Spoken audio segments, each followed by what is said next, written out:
Hi there. Hello, hi, Hi. welcome. All right, I'm Hannah, I'm Molly. and today we're going to be discussing Socratic Seminar and then applying some critical theory to the activity just to kind of see what happens. I'm really excited about our conversation today, and I think you're going to have a great time listening. Yep, it's going to be an awesome time. So just to give a brief overview, the Socratic Seminar is also known as a Socratic circle or Paideia circle, is a specific form of Socratic dialogue which emphasizes questions and answers rather than a lecture. The activity structure is under a larger umbrella of Socratic method or Socratic teaching, which is characterized by an emphasis on inquiry, questioning, and inductive reasoning. Broadly speaking, seminars involve two main components: a text which students have read beforehand and a dialogue which takes place as learners go and they sit in a circle or two circles. They're usually structured with a teacher as a guide rather than a direct teacher, where they're ensuring that discussion is going on and moving forward, but aren't necessarily leading that conversation. Instead, students are positioned to make individual contributions and then for the class as a whole to figure out a text rather than be instructed to a specific meaning, with the end goal being not a debate, but a collaborative experience where through conversation, participants are analyzing and interpreting text to construct meaning and arrive at an answer. And Socratic sounds like Socrates, although it's not really based on how Socrates taught. It's really more about his life and his reputation as an educator. That name does come from Socrates. So this broad umbrella of Socratic pedagogy first appeared in Plato's academies in 387 BC. So we have a very long history here. So as you would expect, this activity has varied a lot. There's been a lot of reauthoring, and the more recent reauthoring that have taken it into a K-12 space have been by the Paideia group, which kind of helped bring some clarity. They actually authored an entire manifesto calling for major reform for more equitable education, which included Socratic Seminar as one of the three main pillars. And then Copeland, a classroom teacher, authored a really practical guide to this kind of teaching, this kind of activity, and rebranded Socratic Seminar as Socratic Circles with a more specific structure around it, because in the past, this activity has been a little nebulous. So it's also adapted over time. We found some iterations recently of Socratic seminars occurring through online discussions and asynchronous discussions. It does have its roots mostly in law school, and it has kind of trickled down, migrated through collegiate environments down into K through 12 classrooms. We have seen it as low as third grade. There's very little research in early childhood. There was only one study we could uncover, and it was a study that was framed as this activity being for gifted children. So it was still pretty limited in terms of its thinking of this activity in early childhood. The published studies are mostly reporting effects of its implementation in classrooms, things like positive effects on engagement or motivation, critical thinking or argumentation, or even performance on assessments after having gone through a lot of this kind of work.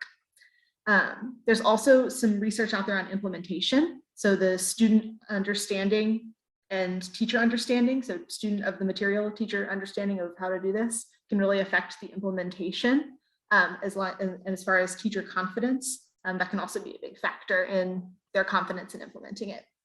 So while Socratic methods predate any of the theories that influence modern education, it's a very old activity structure, we want to argue first that the structure and the assumptions of Socratic Seminar align most closely with constructivist theory, but with a caveat, because there are some factors, some ontological and epistemological differences that make them not completely compatible.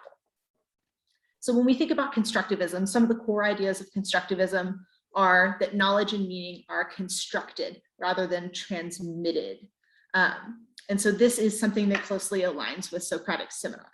We're trying to create spaces where children are constructing knowledge rather than knowledge being transmitted from teacher to child.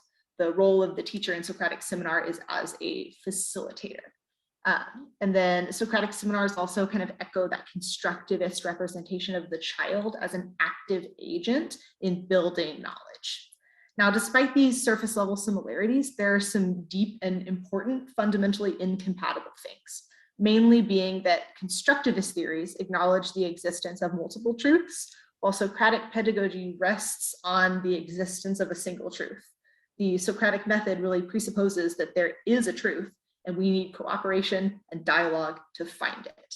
So that little incompatibility seems small, but is pretty big. So we're arguing that although it aligns mostly with constructivism, there are issues there. Yeah, so the big critique with constructivism there is, of course, the tension between how historically Socratic Seminar has tried to guide students towards logicking their way towards one singular truth.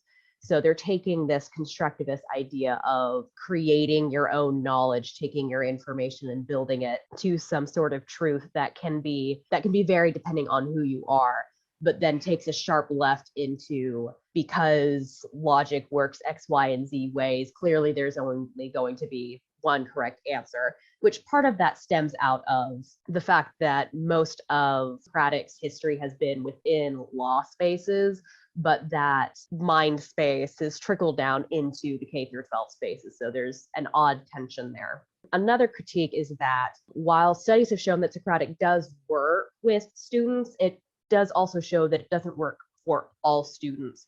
So you end up with the situation where some students benefit a lot and some students don't, especially because the Socratic method is so very rooted in a very white male Eurocentric understanding of education. It very much opens the door not only for teachers and students to sort of beat down others who have a position that they do disagree with, but it also creates this environment that is incredibly susceptible to issues regarding to race, class, gender, all these other minoritized identities, because this structure does not inherently value cultural difference. It values what it considers to be logical understanding. However, it can, in theory, be used to develop these critical thinking and logical skills that students can use for equity-centered instruction. You can get them to ask the right questions and steer the conversation in a way to get students to recognize these issues. There was this one study done with a queer curriculum where students were able to interrogate homophobia and transphobia and sort of dig into those deeper issues. But one thing that was interesting was how students avoided race in their discussions of queerness, which leads us to our critical theory, which is intersectionality. The big tenets of intersectionality are that your individual identity markers, so race, gender, class, sexuality, disability, on and on, cannot be separated. These individual markers go together and you can't really separate them from each other, because in the second tenet, they are mutually constitutive. They come together to build an overall way one experiences the world. And then the third tenet is, once you're aware of how these identity markers interact, you're supposed to use that knowledge to not just understand society, but to go and transform. So we are proposing and picturing and imagining if these types of discussions, these Socratic circles, were to take on the lens of intersectionality, what would that look like? And one of the first shifts that kind of came to our mind that we're thinking about is switching from a structure that is intended to be converging. So the idea of the traditional Socratic seminar is that everyone's supposed to come to a consensus. There is one specific idea about what that text is saying and what that text means, that everybody is supposed to help each other reach. So we are asking that instead of converging on one interpretation of a text, rather, we take an intersectional lens and we strive toward a discussion that is divergent. So instead of looking toward what is this text saying, we are really pushing into spaces of what is this text not saying. And to get into those spaces, we are really thinking about utilizing the human resources that we have, because intersectionality tells us that every single person's identity comes together and combines in a different way. And so when we have that type of diversity in perspective, reaching a consensus really erases that. Rather, if we look for a divergent conversation, then we're going to be able to tease out all of the many possible interpretations of what a text could mean, and as well as what it is not saying, the important parts of the stories of actors and authors and characters that might be being left out. Hannah, tell us about Ophelia. Yeah, so one of the first ways that we thought of to illustrate this idea was the character of Ophelia in Hamlet. If you're not familiar with Hamlet, it's a Shakespearean tragedy. Ophelia is one of two women in the show, and as such, in a tragedy, she doesn't have a super happy ending. Generally, when you see conversations around Ophelia, it's in relation to her relationship with Hamlet.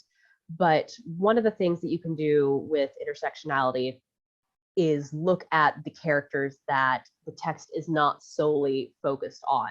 So looking at Ophelia, what do we see about her that the text is sort of assuming that you know or just not talking about so much? So what happens when we look at Ophelia's circumstances? She's an upper class woman in a situation with very little power and a lot of danger. But also what happens when we look at Ophelia for what she isn't and apply that? What happens when Ophelia, who is in significant danger already, is no longer of the same race as Hamlet and the rest of the ruling family? What happens if she's no longer the daughter of the king's advisor with all the protection that implies? What do we do with these characters who we don't talk about a whole lot, but also that exist in a space of privilege within their own stories? What happens, for example, to The Great Gatsby when we acknowledge that the American dream that we're staring in the face is a white American dream? Who are we missing in these stories? And you can't just throw those questions at your students. It has to be a part of a larger curriculum, because your students need to have the resources in order to understand these larger conversations. If you're discussing the picture of Dorian Gray, well, the fact that Oscar Wilde, the author, was a gay man is not an insignificant factor in discussing this particular text. And you can't just throw that out there. You have to have an understanding of the history and what that means, and not just rely on specific students to do the emotional labor for those conversations to be meaningful and equitable. One of the really important factors that we're thinking about is that the teacher too is coming to the conversation, like open and ready to interpret this text in multiple ways with the children or the youth in that context. We're thinking about the teacher's role less as guiding them toward the teacher's version of the truth or the interpretation of the text that the teacher has decided the children should reach, and moving away from that space of managing the conversation and more into framing the activity structure as a space where we can really explore and everyone comes to grow. And we even push boundaries about like what are the kinds of discussions that are valued in Western Socratic Seminar ideals, and then how might that discussion even look different in our different classrooms. And so we're really pushing on that role of a teacher. And another big shift that we're moving toward, because we have so many different people and different perspectives to really dig into and interpret these texts, again, just shifting away from that big T truth and towards speaking our truths, so that this activity becomes a more humanizing experience,